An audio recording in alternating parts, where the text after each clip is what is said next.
The dreaded B word. Burnout is a state of exhaustion. If you're pursuing your career, completing your degree, or simply just have too much going on in your life, you're bound to experience burnout at some point. Maybe you've lost inspiration, or maybe it's the stress of it all that's making you sick. Burnout is characterized as fatigue, irritation, or apathy caused by long-term stress, overwork, or strenuous activity. It's also not anything to be taken lightly. Burnout and clinical depression have signs that are identical according to the National Library of Medicine. Knowing all too well how dangerous burnout can be, I've crafted today's video to explore 5 tried and true, not so obvious ways to prevent burnout. Let's get into it. Welcome to Success for Breakfast, where I'm serving up brain food made simple. Hit that subscribe button to get daily videos created to give you the tools to level up and love your life. Leave a comment and let me know that you've subscribed, because I'm going to go in and make sure I reply to as many of you as I can when you do. At the end of this video is the most important yet most often ignored way to avoid burnout. Watch until the end, it'll probably surprise you. What exactly is burnout? Burnout is a term coined by the psychologist Herbert Freudenberger in the 1970s to describe a severe stress disorder that results in severe physical, mental, and emotional exhaustion.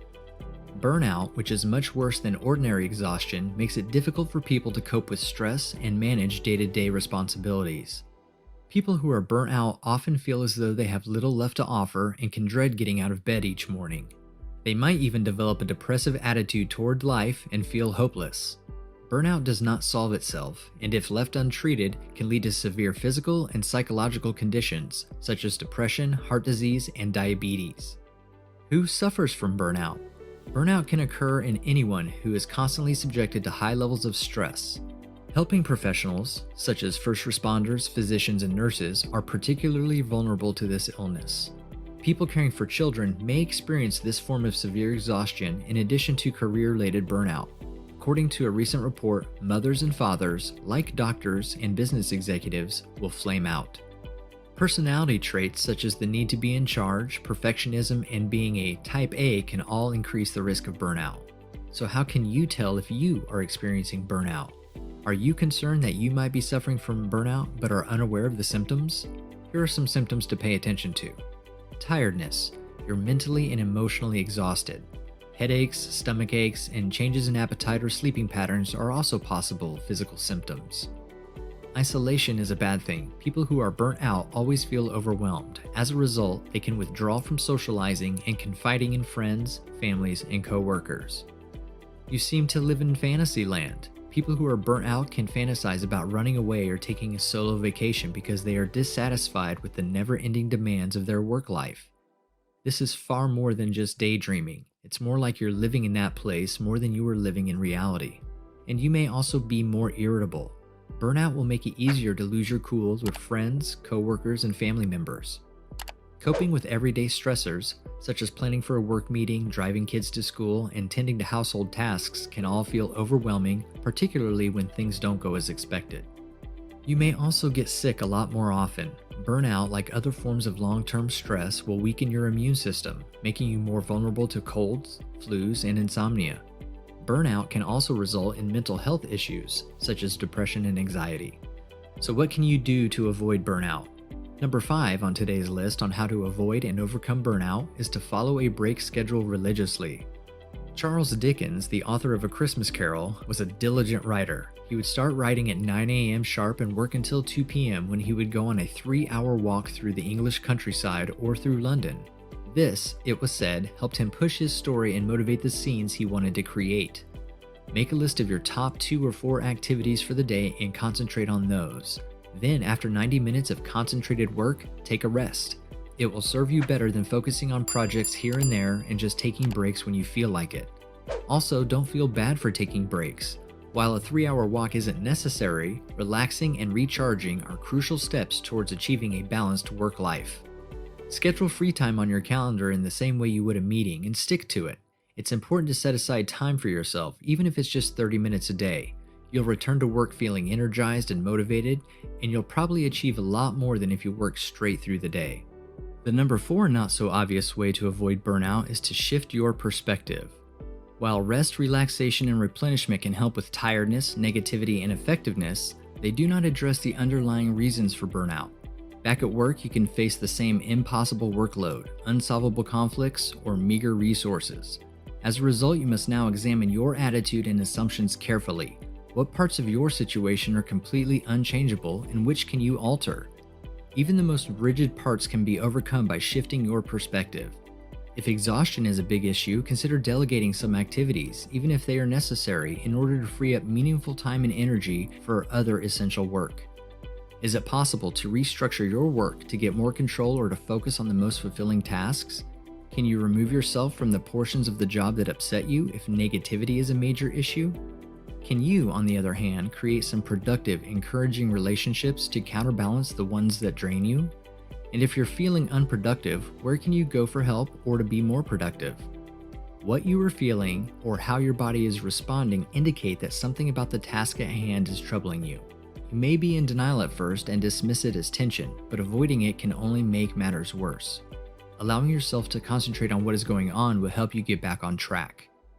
If you've enjoyed this video so far, do me a favor, show your appreciation and hit that like button. That's going to tell YouTube that you think other people should check this video out too. Number 3 in today's video on how to avoid burnout is to change your internal language. Are the things you utter and the feelings you have positive energy? According to research, saying negative words like, "I can't do this," "no," and "I'm not going anywhere" all trigger the brain to respond in ways that generate stress chemicals. Even the words burnout or busy may have an effect on you. When you recognize negative emotions, replace them with a solution-focused response that shifts your perspective. For example, telling yourself, "I'm not smart, good, strong enough for this," and following up with, "but I'm doing my best and will tackle it one step at a time," provides a constructive approach. This is much more effective if you can name specific ways. Be mindful and take a more optimistic approach when you are faced with challenges. Go easy on yourself and realize that staying positive will get you a lot further than being constantly too hard on yourself. Coming in at number 2 is connect and engage, and then unplug at the end of the day. Dr. Emma Seppala discovered that half of the workforce is burned out while conducting her research for her novel, The Happiness Track: How to Apply the Science of Happiness to Accelerate Your Success, and you can get it for free in the link in the description. She discovered that you need to seek out connections. Seeking out rich interpersonal relationships and ongoing personal and professional growth is the best antidote to burnout. Look for coaches and mentors who can help you in identifying and putting in place important connections and learning opportunities. Another especially successful way to break free from a depressive cycle is to volunteer to advise others. If you are volunteering to help others, it is taking you out of your everyday routine and putting you in a position to change your view and your mindset. You also need to make time at the end of the day to unplug and give your brain a break. This is essential to avoid burnout and to have the opportunity to decompress for the overall mental well-being. You have to be able to recharge. And by the way, if you've enjoyed our breakfast brain food together, consider buying me a coffee and help support this channel. There's a link in the description where you can do that. And the number 1 and most important way to avoid burnout is to prioritize self-care. Prioritizing healthy sleep habits, diet, exercise, social connection, and activities that foster happiness and well-being, such as meditating and enjoying nature, is critical for replenishing your physical and emotional resources, as well as your ability to concentrate.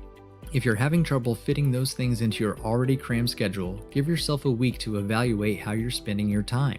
This will help you recognize strategies to decrease your engagement to non-essential projects, people, and circumstances that make you unhappy. Instead, increase your involvement in those that boost your energy and make room for relaxing, productive time away from work. Personally, I believe the best way to prevent burnout is to practice mindfulness on a regular basis, rather than only during breaks and vacations. Find ways to detach during the week that are convenient for you. Some people benefit from yoga and exercise, while others benefit from meditation. Keep an eye out for those opportunities. Take regular mini breaks during the week to disconnect and recenter. Try to meditate daily, even if it's just for 10 minutes. Taking the time, especially in the early afternoon, to simply breathe has been extremely beneficial to me. It keeps me fresh and sharp, and prioritizing self-care sets me up for a great day. If you've never meditated before, I have a video on how to meditate for beginners. You should check it out, and there's a link in the description. Having self-care a part of your everyday routine will help you prevent burnout. Even if you're working long hours, prepping for tests, or caring for young children, remember to inject some fun into your day. Try going for a stroll, talking to a friend, or watching a fun television show. Small acts of self-care like these will prevent stress from escalating into something more severe, such as burnout. Burnout can feel insurmountable at times. However, the sensation of being frustrated is a warning sign, not a long-term sentence. You will heal and create a roadmap for prevention by identifying the signs and causes and implementing these 5 techniques. Your painful experience can be a major turning point that propels you into a more sustainable career and a happier, healthier life. You've got this. Now go get it done. Grab yourself some more brain food to help you level up and love your life and click on one of the videos on your screen right now.